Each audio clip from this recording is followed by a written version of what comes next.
Well, hello there, all my poor people. It's Michael Dieterich. I'm just a poor boy. Welcome to my channel, or welcome back, as the case may be.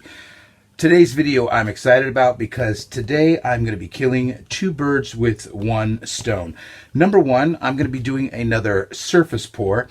I've been waiting on this one for a while because I really wanted to use blues in this one, and I've been kind of steering away from blues because the majority of my jewelry and paintings have blue in them. So I recently did all these green pieces, and I also did this beautiful red piece as well, and some jewelry. So for this piece, I wanted to get back into some blues. Now, when I did all those greens, I also did some copper when working with metal, and I really like that as well. So I wanted to combine copper with blues in this object pour today. So the first part of this video, killing two birds with one stone, the first bird is this object pour. I'm going to be pouring this little, it's like a little side table, something you could put next to the couch, put your coffee on it, and it's got this wire frame bottom. Now,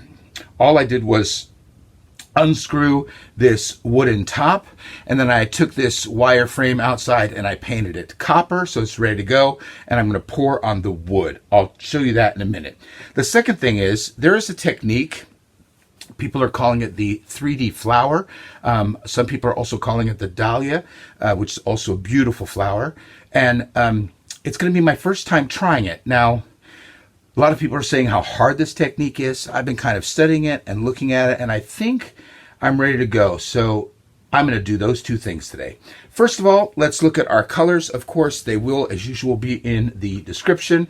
My colors today are, as usual, from Amsterdam. I have the Amsterdam Brilliant Blue. This is the Sky Blue Light. One of my favorites is the Greenish Blue, and of course, I have Copper.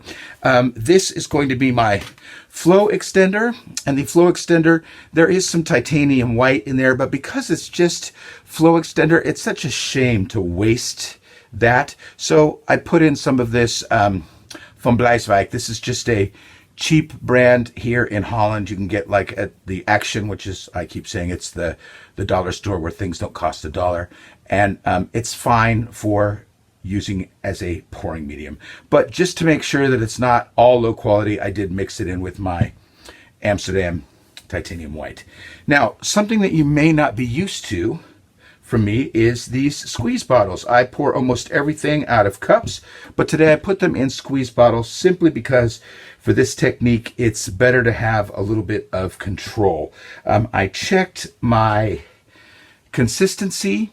I put a couple of drops of the paint on the inside of the cup and let them drip down to see how fast they went down, to see how far they went down, and the consistency was really good. So I'm really pleased with that.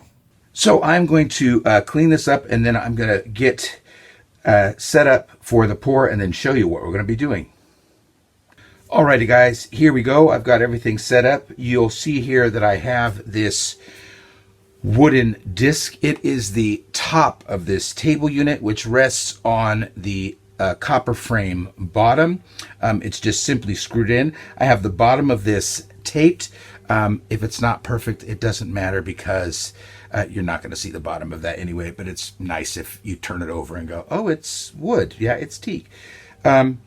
I do have that taped off. I have it on my spinner with some wax paper just to keep it clean, and I have checked this in all directions to make sure it's level, which is fairly important for any spinner technique, but especially this one.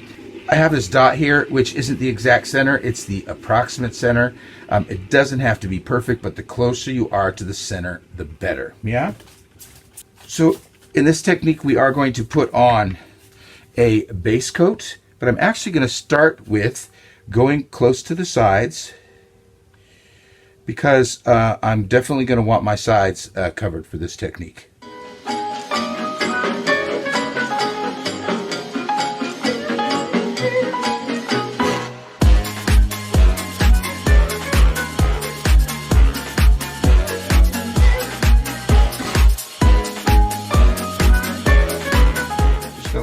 business card there just to start the spread. I'm going to want a little bit more than that. So I'll probably get my palette knife in a moment, but this will get me a good start with that.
Boy, that pattern is absolutely gorgeous, and I love how it's run off the sides here.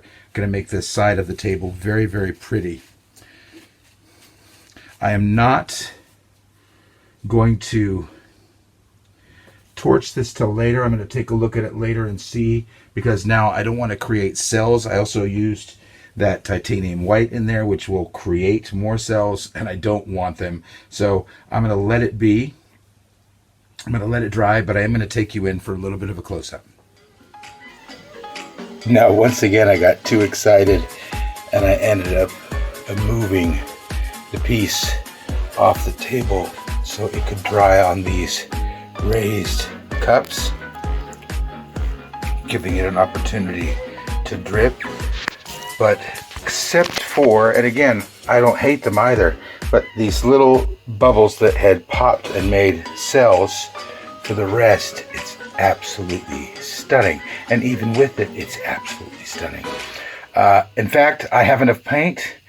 I think I'm going to try another one, but when this one's dry, it's definitely going to get a coat of resin, and it's going to go back and make that table.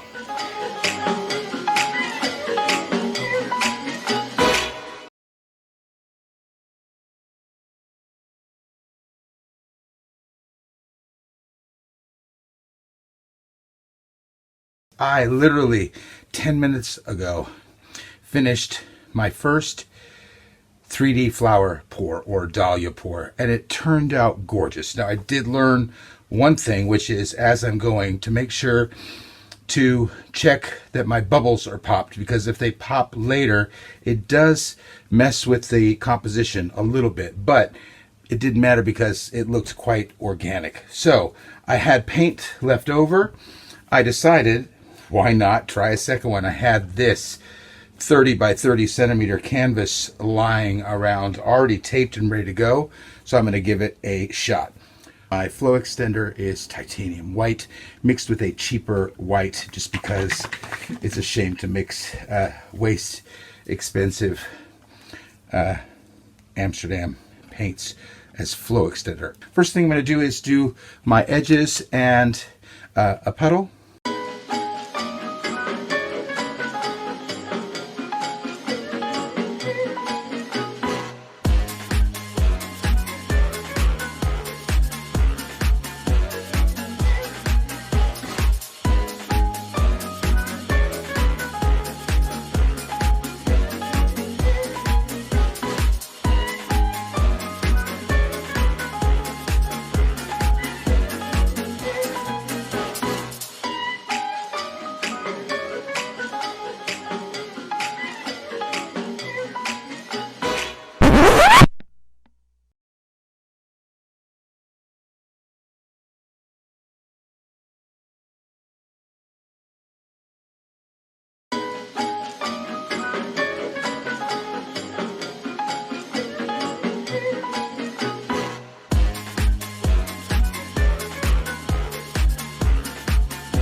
Alrighty, let's start with the dry result of the canvas.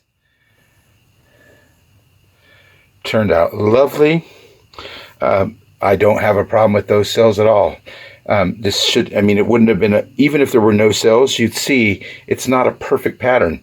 And that's not what I'm going for. I'm going for something beautiful. And this is now interesting to see. And there's a couple of new points to look at. To do some variation, this one, I'm just going to varnish and turn into just a regular good old-fashioned painting. And then, of course, here is the dry result of the tabletop. Absolutely love it. Gorgeous. Take a look at some of the sides. Not really pattern, but drip off, but absolutely lovely as well. I'm looking forward to this. I'm going to be putting some resin on it, and once that's dry, I'll show you the completed table.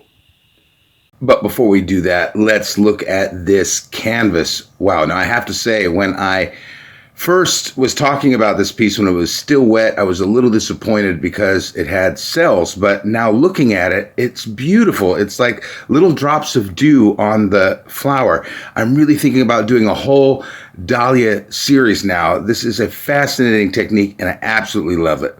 Now let's get to the table. Now, unfortunately, the one thing about filming is oftentimes you go, it doesn't look as good on film as it does live, and this is the case. The resin coat is absolutely perfect. You can see a little bit of shine on there. I wish you could see how gorgeous this piece actually is. I'm really, really pleased with this. I can't wait to put this on my site, and I think I'm going to do more of these tables. Yeah, so that's it for this video, guys. Thanks for watching. It was a combination of this new technique, the 3D flower or the dahlia, and also another bit of a surface pour, and I did a canvas, which I haven't done for a while. Thank you guys so much for supporting my channel. If you aren't subscribed, please go ahead and do that and hit that like button. Comment. I will respond to any comment in my comment section. Thanks again for watching. My name is Michael Dietrich. I'm just a poor boy. See you next time.